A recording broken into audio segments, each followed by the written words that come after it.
Meet the Ashby Hawkins family. For one summer, they're giving up the trappings of their modern lives and travelling back in time to live through 50 years of British weekends. Steph, Rob, Daisy and Seth will experience a radical transformation in how we spend our leisure time. I'm free! From the formal... I feel like I'm going to a wedding. ...to the frivolous. We're going on holiday. From do-it-yourself to doing almost nothing. You've turned into Wham. Starting in 1950, Oh my... their own home will be their time machine. It's 1961! Fast-forwarding them through a new year each day. What on earth are you doing? We're making a massive dartboard. It's beige. Oh, there's a telly up in the corner as well, look. As they discover how a social,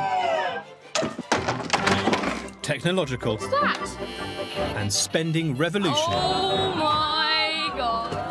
has transformed our free time forever. Are you ready? Yeah! Last time, Hey!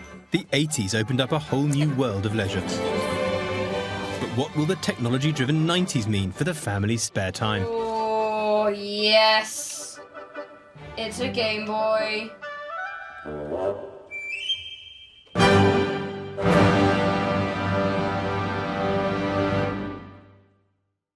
You can't touch this.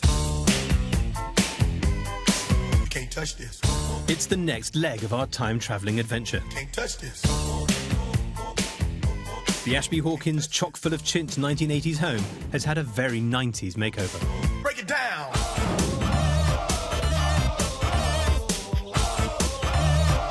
I'm back with social historian Polly Russell to launch the Ashby Hawkins headlong into the decade. Stop. Hammer time. Well, this is some very nice colour coordination. Clearly there's an element of reaction to the 80s excess and vulgarity. I think that it's a particular sort of moment in which people have access to taste. So where that had been the preserve of being an architect or a graphic designer, suddenly, you know, taste becomes democratised. With that baffling, ubiquitous poster of pebbles. Where do they get those from? These are one of those pictures that you just saw in so many homes, mass-produced by them in IKEA. One of the other things you notice in this room is that, again, the encroaching technology. It'll be interesting to see what effects the technology has on family life. I mean, the early 90s, they will probably be in here watching videos. That's still reasonably new, although it's an 80s thing. And it's just over the course of the decade, it'll start to change. Yeah. By 1990, the boom years were over, and there was a looming threat of recession. But with more women than ever in full-time work and increased use of credit cards, the average family was spending more on leisure than ever before, something that's reflected in the Family Expenditure Survey. Over 10,000 families a year took part in this government study, recording their spending on everything from clothes to computer games. Family Expenditure Survey gives us this really unique insight into what ordinary people are spending their money on. And we've had the data analysed for the 1990s. And what you see is that things like CD players, microwaves, dishwashers, those are what everybody has. This is where the cost of food is driven down. The cost of electrical goods is so much cheaper than it's ever been. What people are now spending their money on is things like video games. Like this fellow here, for example, and he's spending £100, so like a sixth of his income on video games. I mean, that could have just been a heavy week for gaming, or that could be typical. Another category that starts to get analysed in the 1990s is mobile phones. So this data shows us the moment when we all start to get mobile phones. And I don't think we had any idea then how much having mobile phones would change our lives. Is that you or me?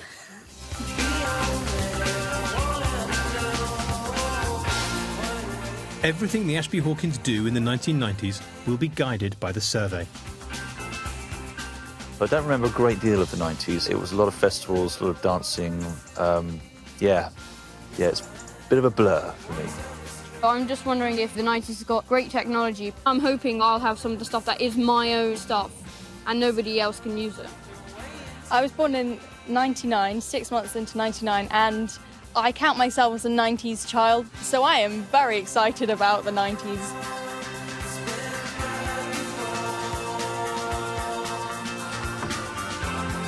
Oh, wow! This is so different. It's brilliant. It's like super colourful. Oh, there's a telly up in the corner as well, look. Oh, yeah. I love... And there's a sofa in here as well, look. You know, it's like a... That's unusual. Sofa, it's a bit new. It's the centre of the home. This is the place where people come and chill. I love that clock. Oh, that clock is yeah, quite it's cool. awesome, isn't it? It's got the starts of an IKEA sort of look about it, hasn't it? And look, almost a mobile phone. Oh, cordless. You can probably go about 2 feet outside the front door with it. Kitchen done. 90s lounge, it's like, shall we? Wow. Oh, whoa. Interesting. Very 90s. Wow. Oh, this 3 thing in a row was quite popular, wasn't it? 3 balls there, 3 of those, 3 elephants. It's quite designed, isn't it? This is actually thought about. I have to say, it's not to my liking. Actually, I even preferred the 80s to this. Really? Yes. Really? No. Oh, Yeah. God. No, Yeah, I don't know why.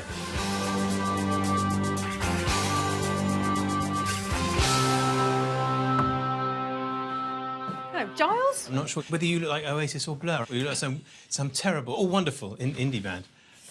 Still working full time, but you become a bit more new manish. You'll be allowed in the kitchen now. You'll be able to cook. Seth, technology, which I think you've identified as rubbish to now, will start to get recognisable to you. Nice. And sort of useful and possibly addictive. So here's your manual. Yaha! It's time for your first upgrade. More than any other decade, the 90s is the one where technology will change how we spend time together.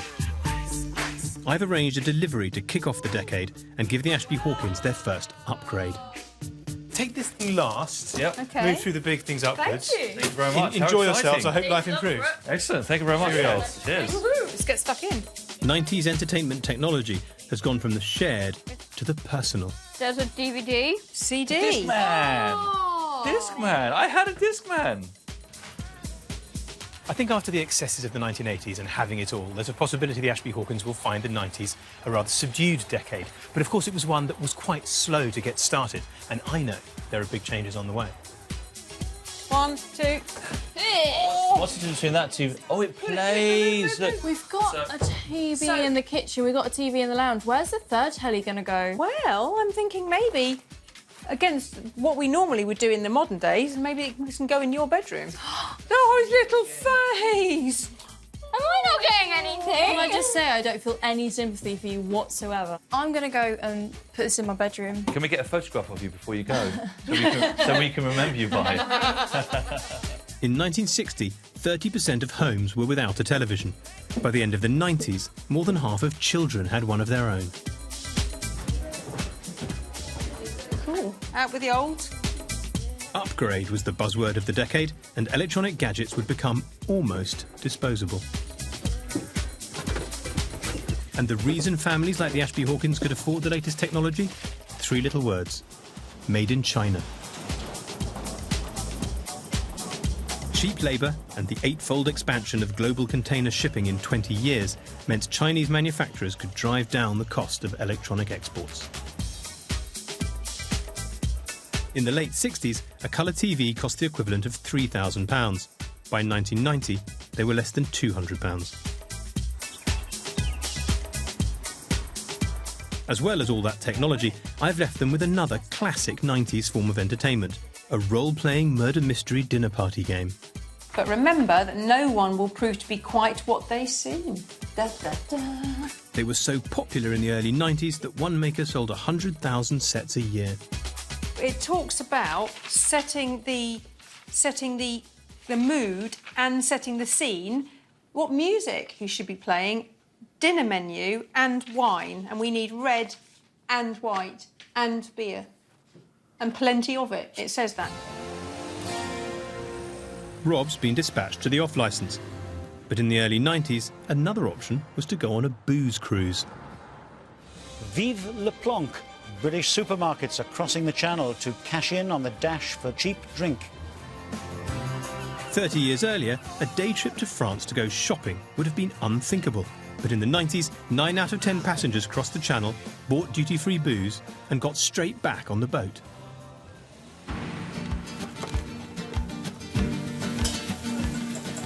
Meanwhile, Steph's in the kitchen preparing the pasta part of Pasta, Passion and Pistols. I've never done murder mystery before. This is the first time in the experiment we've had friends around for dinner. We've had lunches, we've done party food, but not the sort of the sit-down grown-up thing. So yeah, I'm really looking forward to it, actually. Oh, listen to that sound. Sound of success, that is. With recession looming and a ready supply of cheap alcohol, staying in was the new going out. Good evening. Can't see you. Dinner parties were a way to impress your friends without splashing out. And we drank more too. Would you like red or white? In the 1950s, average wine consumption was 4 pints per head per year. By the 90s, it had risen to 25.5.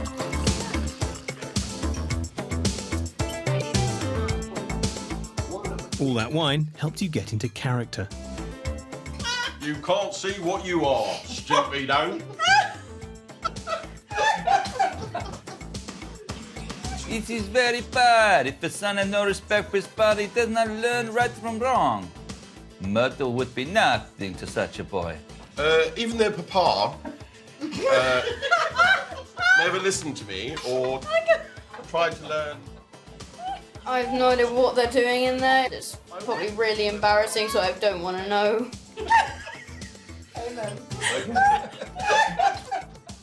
When I was younger, all my friends had TVs in their rooms, and I was never allowed a TV in my room because my mum would be like, no, no, no, no. So now I've got a TV in my room. I am so happy. My sister's got one, and there's a TV in the lounge, and there's a TV in the kitchen, and I'm the one without a TV.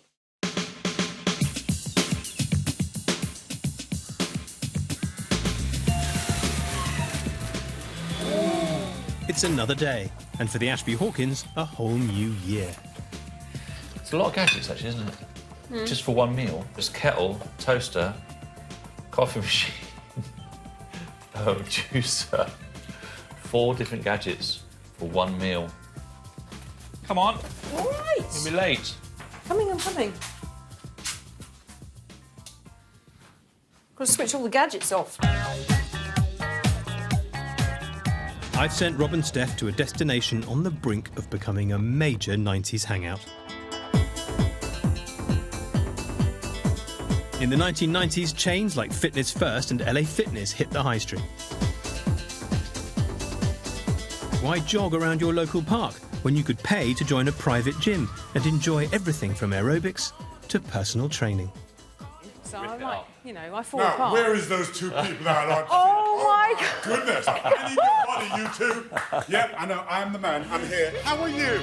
8 minutes to, yes, it is time to waken up because Mr. Motivator is back. Here we go. All right, let's get marching on the spot.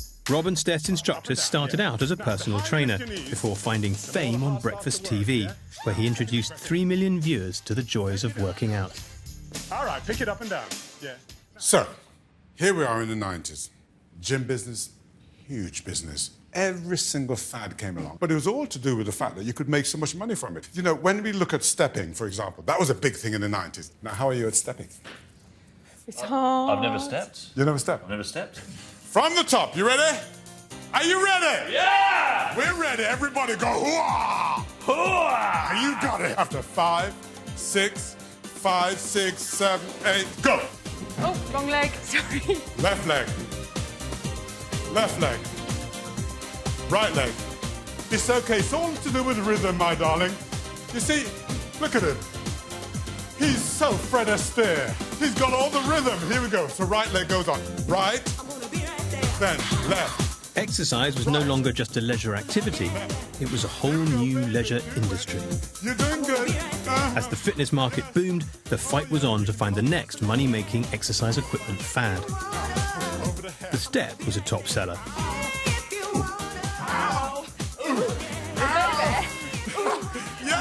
Yes. Other big hits were the Ab Roller and the Thigh Master. Because there was so much demand for anything to do with fitness and health, right, here's a classic case, right, of where demand was outstripping supply. In fact, they ran out so many times because people believed those adverts. Go, go, go, go, quicker! We're on a mission here. We want to get as fit as we can. And what's your problem? Okay, now you should feel it work in the chest area. This won't give you more, but it may help you to hold on to what you've got. which is not very much. Let's go, 4 more. By 1998, the fitness industry was worth more than £1 billion, in part because almost 70% of us were paying for a gym membership we didn't use. Move it! Go on, give the look. Oh, that one. Go on, give it a hard look. Oh, yes. Oh, good seeing you guys, yeah? Thank you so much for your time, all right? It's been great. Cheers, okay. Thank you so much. Oh. I'm naked. I think we fooled him enough. I found it comical that all these gadgets that were on sale throughout the 90s and now in contemporary life, actually a lot of them are just useless. Although I will be buying one of those ab machines.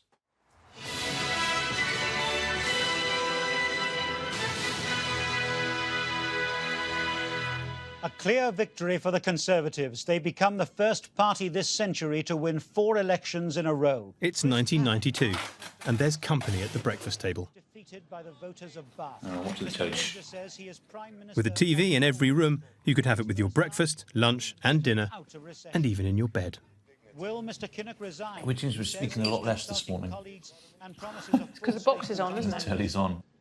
Mr. Ashdown says many But in the early 90s, most of us only had terrestrial television. because they were afraid of a Labour government.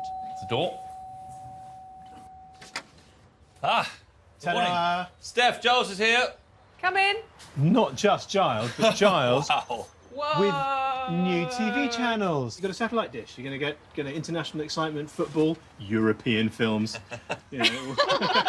It's bigger than I thought it was. It's huge, isn't it? Yeah. It's going to cover your house. Can we put it on your roof? Will the neighbours mind? Do you mind? No, not at all. I don't mind. I'm sure it will enhance the look of the house greatly.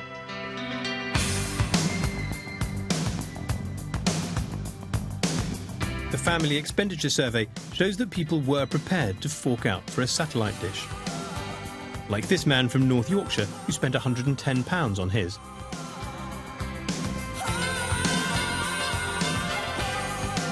Satellite television was a cutthroat market, but in '92 Sky hit on a winning formula, purchasing broadcast rights to the newly formed Premier League. By the end of the year, 1.1 million new Sky Sports subscribers, like Rob's mate KP, were happy to pay around £18 a month to sit on their own sofa watching their own television. The FA Premier League, live, only on Sky. It's a whole new ballgame. We didn't have Sky at home, but I had a girlfriend, and the dad had it, and every Sunday around there, so exciting when it first came along. Nowadays, I don't think kids could imagine that there wasn't football on the telly. I just thought it's always been there. I thought you wake up on a Saturday, you wait for the 12:45 game, then you have a rest in the afternoon and wait for the rest? And then, yeah, just have a little A rest nap, from the you know, effort from of... that, and then you watch a 5 o'clock game, and then there we go. There's one at 5 as well. You can tell he's on a football because look how he's sitting. We're football lads. You either like that with your legs apart or like that, not like that. That's not how you sit to watch the football. That's how you sit to watch the ballet. Watch the football, get your legs open. Match over, I've left tech-starved Seth a parting gift. Oh, yes. It's a Game Boy. It's a Game Boy. Personal, portable, and an instant hit. Game Boy sold 35 million by the end of the year. This is this is my version of my phone in modern day, except only I can't make calls with it. This is just unbelievable. Its graphics are so bad, but I don't care because I'm playing.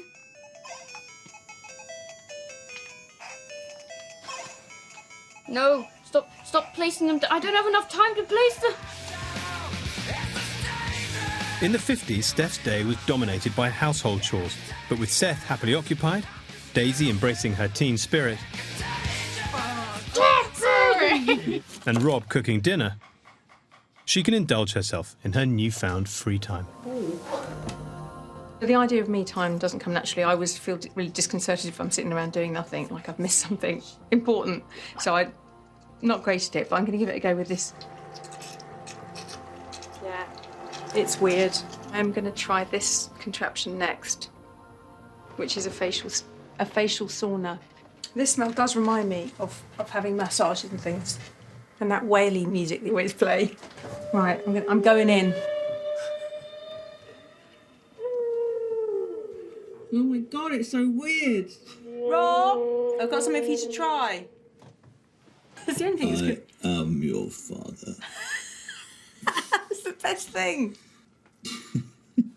See, this is so much more fun with you here than doing it on my own. I think this me time thing's a bit overrated. With satellite TV, gaming and the home spa, the 90s was full of exciting new ways to spend money on your free time. We got more gadgets today. My goodness, this house is full of gadgets. I'm looking from a modern day perspective, and I'm looking back at the technology that we're using now that's actually, to our eyes, modern eyes, it's quite old and naff now. But at the time was really new and shiny, and I remember the new and shiny feeling that came with it in the 90s. So I'm looking now back and thinking, that stuff's going to be obsolete really soon.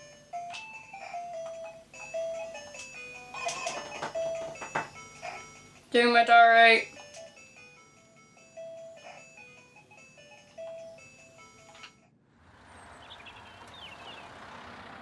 Hello, it's 9 o'clock and you're watching BBC One for the very first edition of Live and Kicking! Woo! That thing's creepy. Your feet stink. Yeah. Do you want me to take my socks off? Is that Joe Barrymore? Yeah. How young he is! I know. Seriously, mate, I can't see the telly. Okay, I'm gonna try and move it. This is my telly as well! Keep up the good work. Morning. Morning. And good morning, 1993.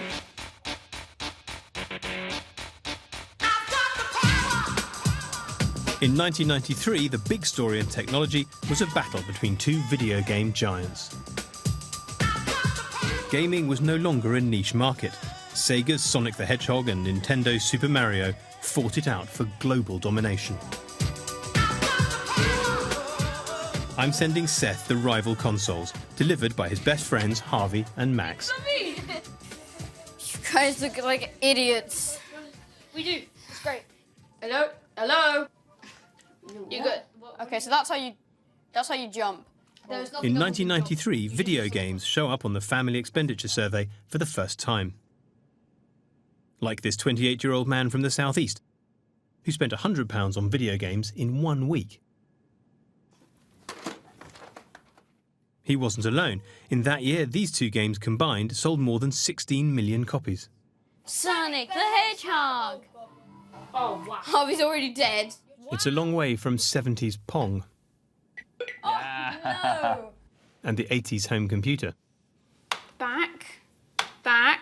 I used a Commodore 64 in the 80s, and that was so slow and so painful. But this didn't take ages to load. You just put it in, comes up on the screen, you play the game. That's it. It's so much simpler. Fast evolving gaming software would one day open up an industry worth more money than the movies.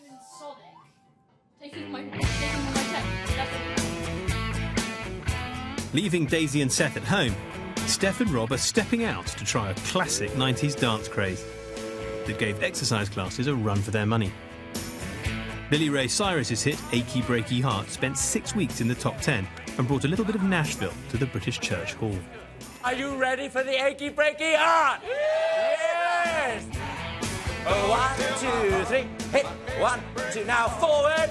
Step, back, 2, 3, hey.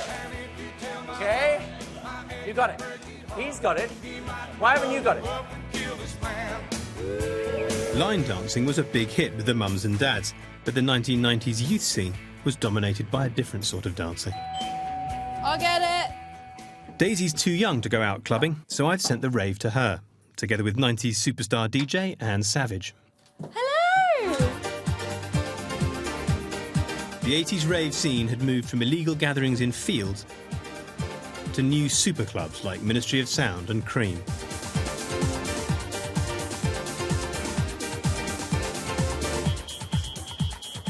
1993 was a massive year for me. It was the year I got my first residency in a nightclub. Where have you played? I've played Australia, America, China, South Africa, Japan, everywhere. And, you know, private jets from one festival to another if there was more than one in one day. I'm so jealous. Ibiza every week. How much, like, if you don't mind me asking, how much, what was the biggest sum of money that you earned from DJing? It's been in the 5 figures. Holy. Every Saturday, thousands of young people queued and paid the equivalent of £30 to get in.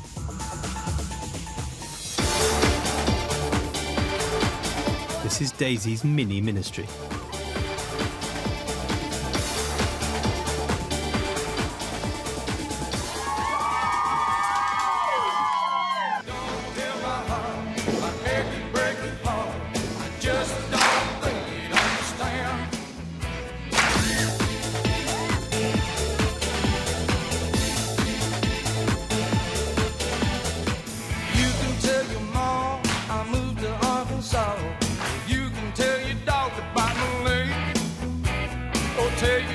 See, with me, it wasn't so much line dancing, it was sort of blob dancing, because I wasn't ever in a line with anybody else. I was raving in the 90s, that's the only kind of dancing I did, really. Techno. In a bit of a trance, basically. Trance, techno, Bit of big a fish, trance little fish cardboard box, yeah? Well, I never did that. No, I didn't do that either. Should I do that? Should I Yeah, go big fish, little fish cardboard box? Big fish, little fish cardboard box.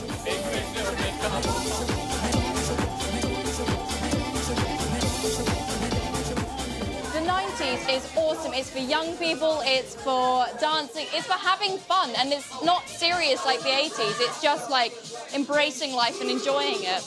I love it because it's social, we're all together, because usually I'll be messaging them on my phone, and now we're all together in the same room dancing. It's amazing. In fact, I'm just going to go back, I'm going to go back in right now.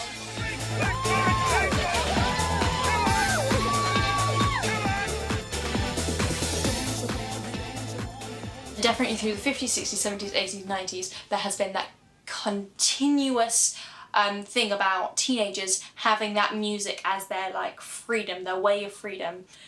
So, yeah, 90s, awesome.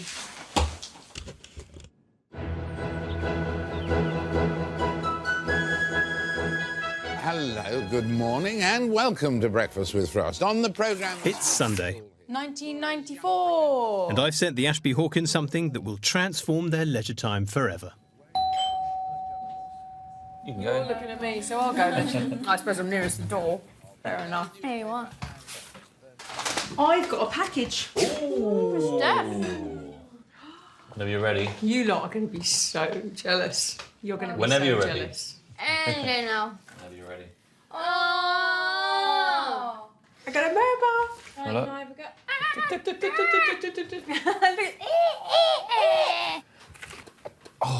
You're meant to have games on it. No, it's for calling. Take a picture of me with it.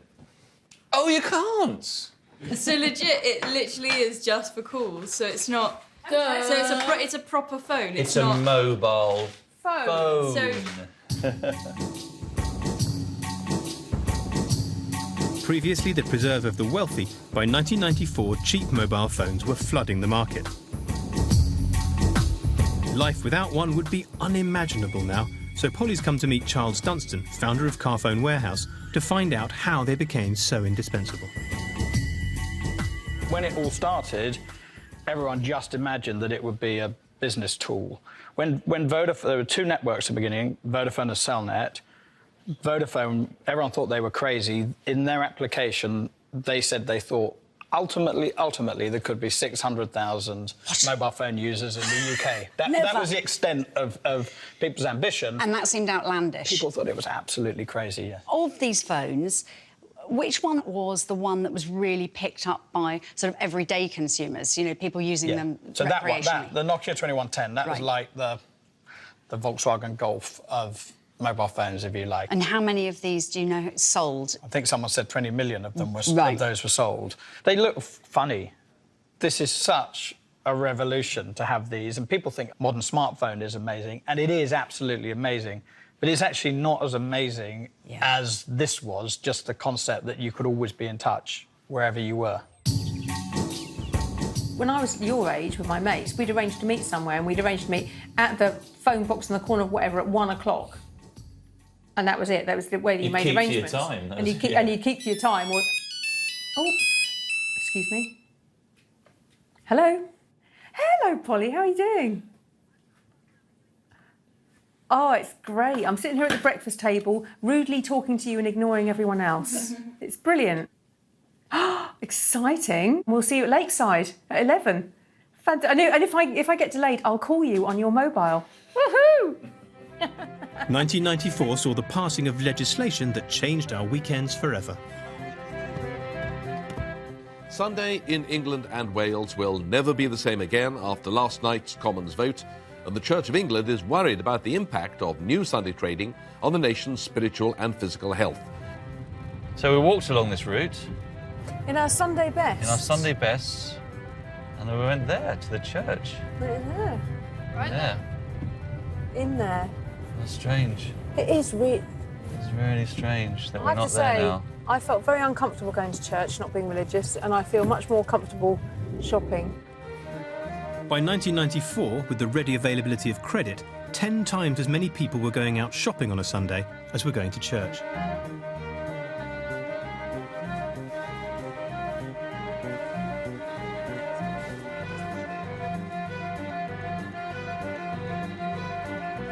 But we weren't just heading to the high street anymore. Huge new out-of-town shopping centres offered parking for thousands of cars, millions of square feet of retail space, and hundreds of shops and restaurants.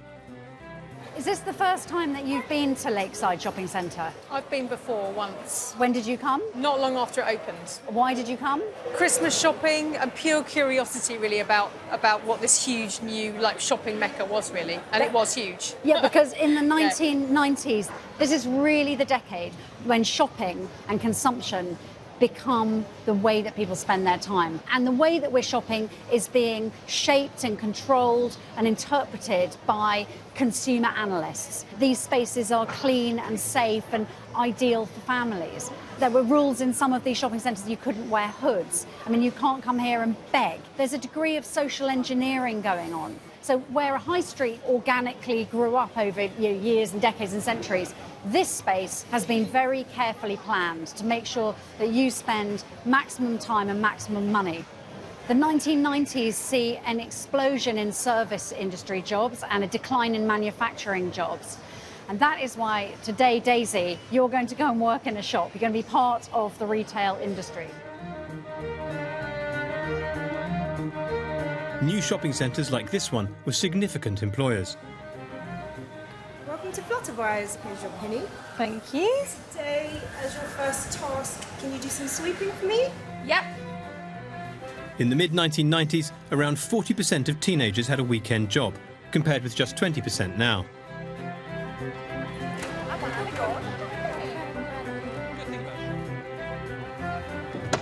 With all these new ways to spend our time and money, the retail industry was becoming increasingly important to the country's economy. I find doing things like this very satisfying and I do enjoy it. I wouldn't take it up as a professional profession, but I do enjoy stacking shelves. As the number of things to spend money on grew, 1994 saw the arrival of a game that offered to fulfill all your consumer fantasies. Within the next hour, somebody watching this show is going to be made a millionaire. And it could be you. Tonight's Grandma Jennifer is joining them for the big draw. In the advert, it was the finger, wasn't it? Could be you. Brilliant.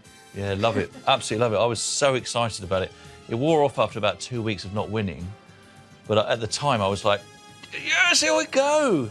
5, 4, 3, 2, Activate the 1. balls. And the first ever national live lottery Didn't draw. know. They come. Check your numbers. And the first one will be coming out now. It's green. And it is number 30. Yes! I've got that one. 30. I thought it was a 3. Oh no, there's a 3. I've got a 3. Yeah, I got a 5. Wow! Come on! We've got a yellow. 44. You got 44? No. Oh. 14? No.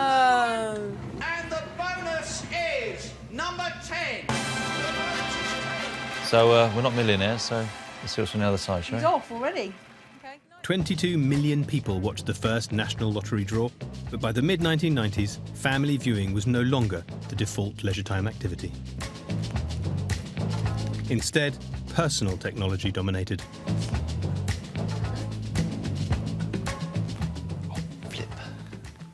Yes, all right, come on then, stupid hedgehog. Do your thing. I've always been rubbish at video games.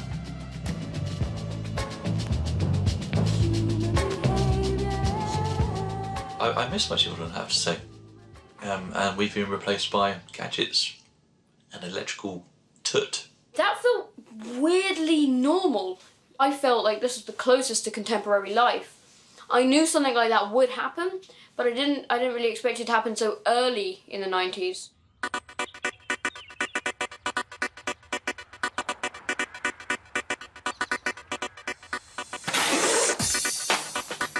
Daisy's off to pick up a message. That's clearly my computer. It's so retro. It does feel a bit odd that I'm going out to check my emails and paying to do that, whereas now I can just go on my phone. In 1995, just 2.5% of us had internet access at home, so cafes where you could pay a couple of quid to dial up thrived. This is a really slow computer. I'm used to everything being done like that. It's from Giles. Dear Ashby Hawkins, I hope you're enjoying the 1990s. You are no doubt already feeling the impact of all the new technology that has come your way. I have taken it upon myself to ensure that you have some quality time together. Oh, yay. I've arranged for you to have a mini break in the Central Parks. Enjoy, Giles. Oh, that's so nice. That's really cool. What Central Parks? Beneath the canopy of 1,000,000 trees, in 400 acres of woodland and water. By the mid-90s, in addition to a summer holiday, a third of Brits were taking at least one short break a year. This is the magic of Centre Parks.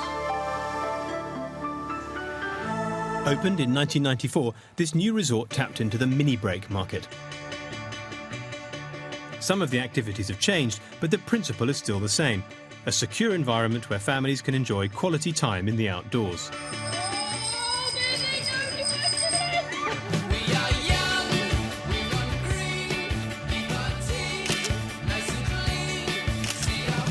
One, two, three. Where is it?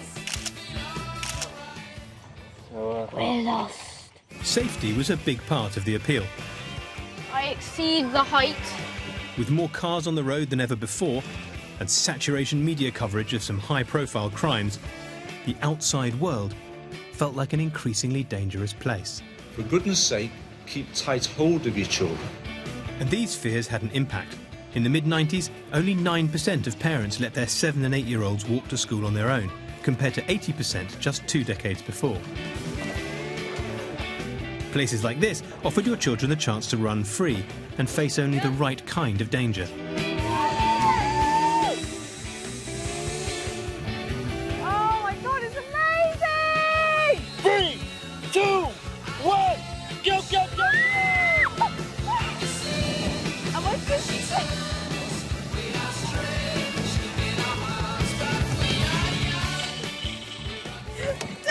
I don't want to hug. Oh, what do you think? That was great. That was awesome. How did you know that I'm never doing that again? That was so good. I want to do it again, again, and again, and again. What I like about this place is it's a secure environment. You know, the outside world is big and scary, particularly in the 90s. It becomes a bit, scarier, and I would never have dreamt of letting you out at the age of 10 or 11 onto the streets. Do you think we've spent quality time together? Yeah. I do. When I was playing Tetris and you were on Sonic and you were on something else, that's time together, but it's rubbish time together, isn't it?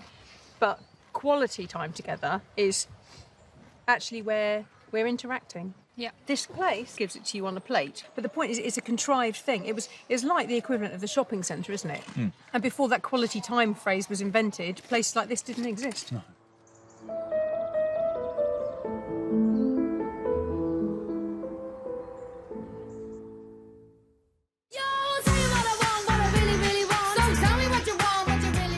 I wasn't into the Spice Girls. Yeah. I was just one. I'd be a dirty old man because all young ladies.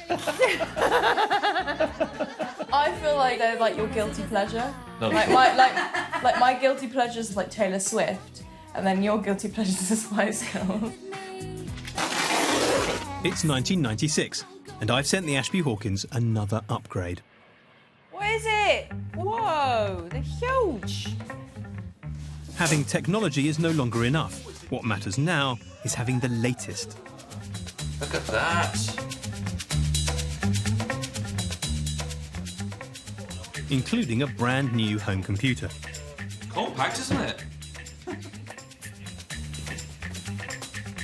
By 96, 27% of UK households had one. As did this 35-year-old from Scotland, who spent £357 on his. This one comes with a feature that will change everything. Family! Yeah? Come hither. Historic moment in the Ashby Hawkins household. We got post. We're going to dial up. So can you see the little icon? That's the telephone line communicating with the computer. And it's going to make noise in a minute because you'll get a dialing tone.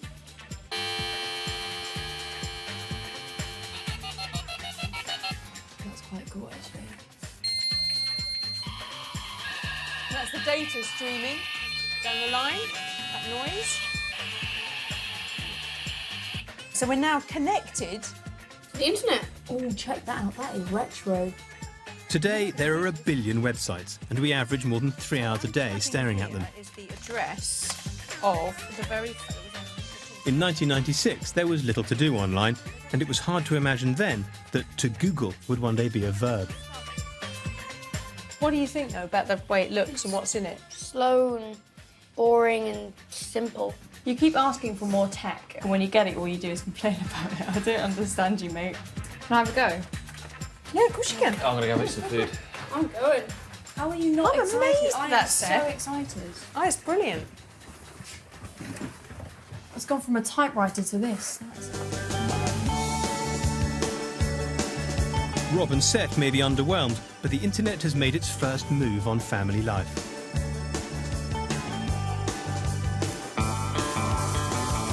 With the endless upgrades, the outdated tech had to go somewhere, to either landfill, lofts, or the shed. But that didn't dampen our enthusiasm for all things new. Technology is very addictive, and from this point of history onwards, particularly with the internet, you could just waste an entire life away just looking at the screen. It's making sure that it doesn't take over our lives.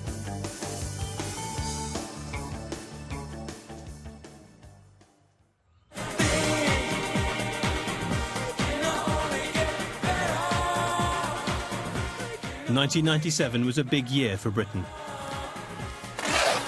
After 18 years of Conservative rule, a historic victory for Tony Blair and the Labour Party. I say to the people of this country, we ran for office as New Labour, we will govern as New Labour. With a sense of the country starting afresh, there was a massive appetite for reinvention, which we even applied to our own homes. And if we weren't doing it ourselves, we were watching it on television. Lifestyle and makeover programmes dominated the TV schedules in the 90s. Linda Barker and Tommy Walsh were stars of Changing Rooms and Ground Force, with audiences of 10 million tuning in every week. They're coming to give the Ashby Hawkins their own 90s makeover. Yeah! 1, 2, 3, open your eyes. Both shows were a race against the clock, creating radical transformations, triumphs and disasters.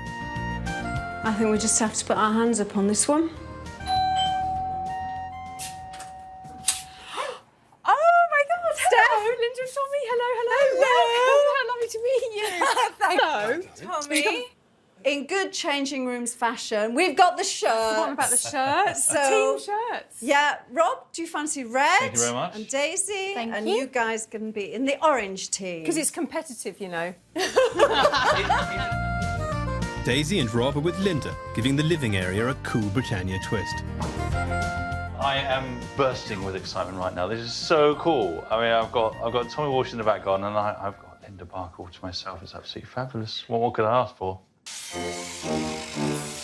While Seth and Steph are with Tommy creating an outdoor room. On a scale of 1 to 10, with 10 being really, really excited, I'm about an 11. I'm really excited. Yes! Victory is mine. Oh, it's lovely, isn't it, having a zip? God, that's so... makes it so much easier, doesn't it, you know? Has it transformed your life? It's not just the Ashby Hawkins going crazy for home improvements. The Family Expenditure Survey shows countless entries for DIY. Like this 42-year-old woman from the West Midlands who spent £115 on materials in 1 week. As we took inspiration from our televisions, makeover shows helped turn DIY into a leisure pursuit worth £9 billion by 1997. It enabled people to be their own interior designers. Prior to that, interior design was really for the rich and famous and rock royalty, you know, not for the ordinary person in the street. Guess what I'm going to say? We've got like 40 minutes, so keep it big and colourful, I think. Yeah. You know, now is not the time for taste. Right. What's this? This is just made out of MDF. After most of the shows that we did, the big DIY stores would have massive increase of sales. They loved us. They would get us to open their new showrooms, and they would be opening new showrooms like every week. So it was just bonkers.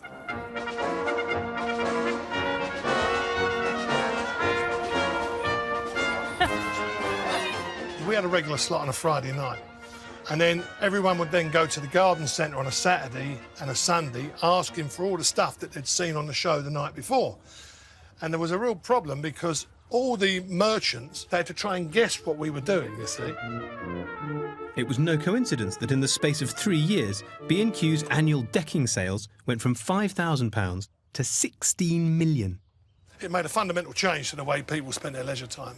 Such was the popularity of Ground Force that they even entered the world of international politics.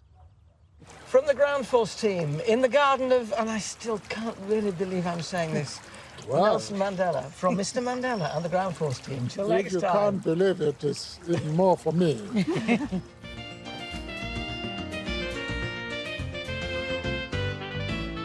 pleasure. High five. Oh, yeah, they're keeping their eyes shut. Open your eyes. Oh, it's amazing. Oh. Wow! What? Here's to Ground Force changing rooms Mash-up. makeover mashup. The mashup. Yay! 1990. Welcome to the club. Oh, it's And as we used to say, till the next time. Oh, Oh, yeah.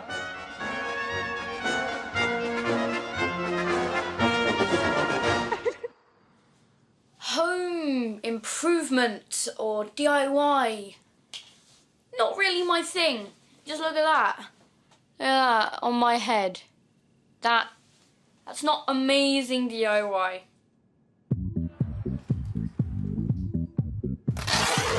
It's 1998, Seth. More stuff. Kids! Kids! I've sent Steph everything she needs to work from home, including a brand new designer Apple iMac. Yeah, I got it. Whoa. Look at that. It's a thing of beauty, isn't it?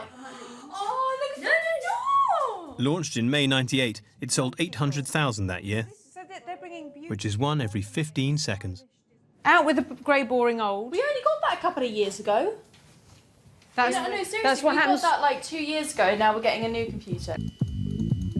And if you are going to work from home, who wouldn't want something that looks like it belongs there?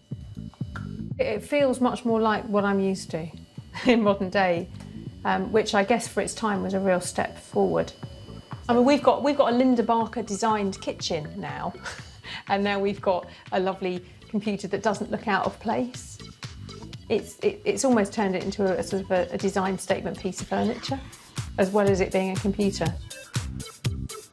By 1998, twice as many people worked from home as in the early 80s, and technology once thought extraordinary had become everyday. So for a special treat, you had to think outside the box, which is what Steph's done for Rob's birthday.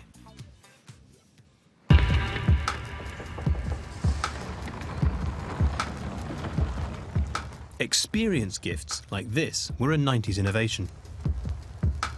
In the 50s, a trip to the pub was a treat. Now Rob's getting to ride in a vintage Tiger Moth. Right, these straps here will keep you in. They keep the body with the wreckage.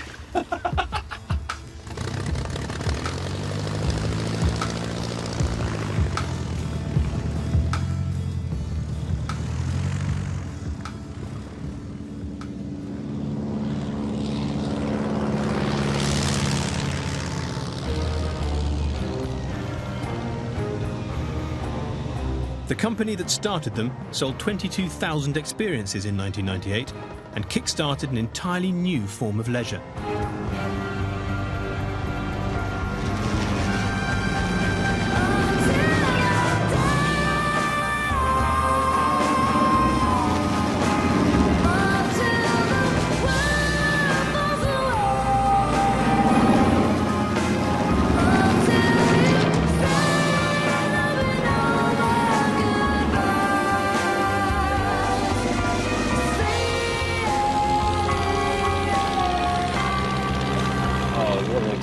As experiences go.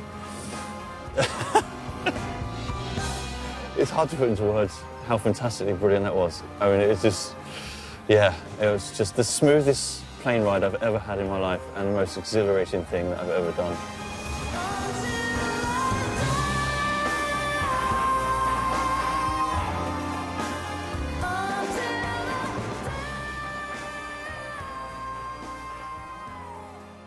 Last day of the 90s tomorrow, and I've been thinking about the whole experience, and it's been incredible. And I know I'm going to get really emotional the last day because it's literally the end of an era. Tonight we're going to party like it's 1999. It's because it is 1999. Over 5 decades of time travelling, the Ashby Hawkins home has gone from sparse to overflowing. Their shed is now full of all the stuff they've accumulated.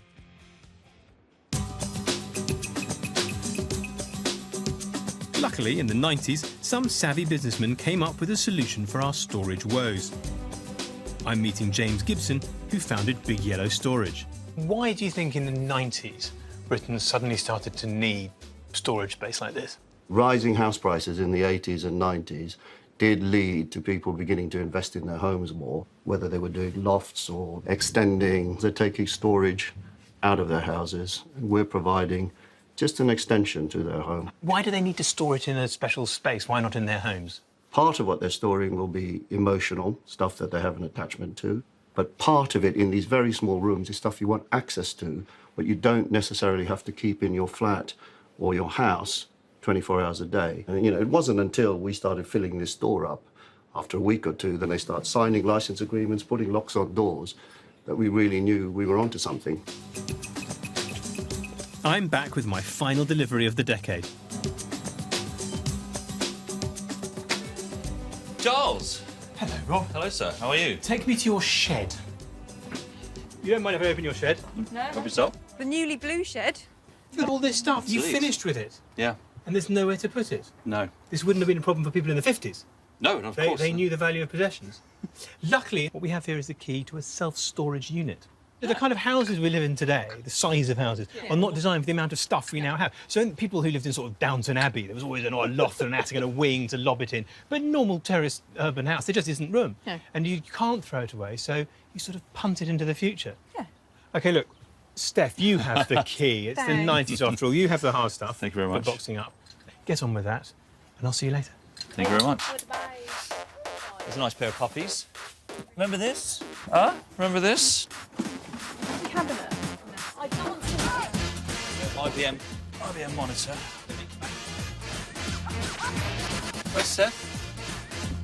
Seth, where are you? Come on. What's the... Oh, no. Oh, that's tape. For the Ashby Hawkins, a new millennium is fast approaching, and they're off out to celebrate. In the build-up to the millennium, the government pumped £1.3 billion of lottery money into big leisure sites like the Eden Project, Cardiff Millennium Stadium and the Dome.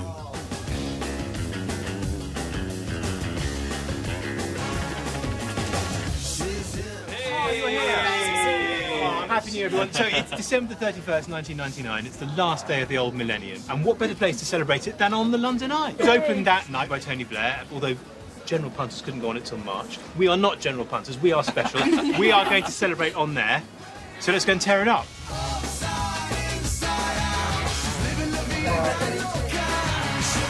On that evening, people across the country gathered together to see in the new millennium. 3 million made their way to the banks of the River Thames. 5, 4, 3, 2, 1.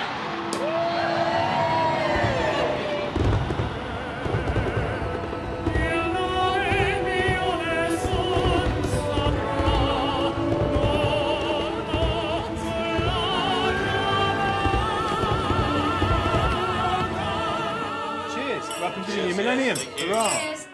So how was your 50 years then? Awesome. Amazing, absolutely amazing. What about you, Daisy? There are some moments where I'm like, oh, I hate being a teenager, but there's some moments that I've actually rejoiced in being a teenager. So yeah, it's been fun. Are you quite glad to get back into the 21st century? I'm glad to get back into the 21st century, but I also didn't want to say goodbye to this. Really? So I really enjoyed it.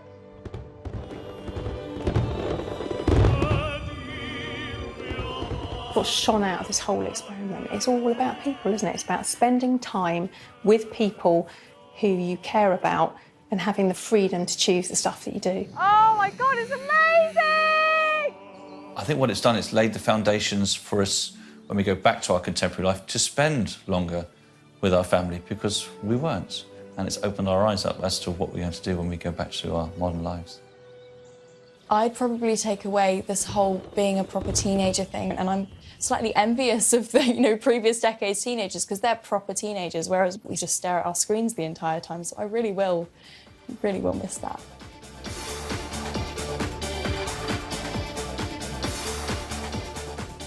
When I go back to contemporary life, I will probably miss the family time that I've spent in modern day life. Spending time with my family is the difficult part. It shouldn't be difficult, but it is, because technology gets in the way and it absorbs your entire life. It's like a new beginning. It's great. I love it. I'm so happy we did it, and really sad it's finishing. Sorry.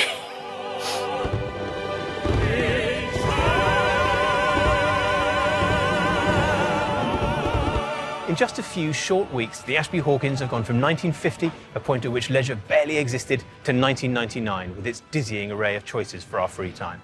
As they leave the 20th century and step into the future, does the family have any idea how much technology will continue to transform our leisure time?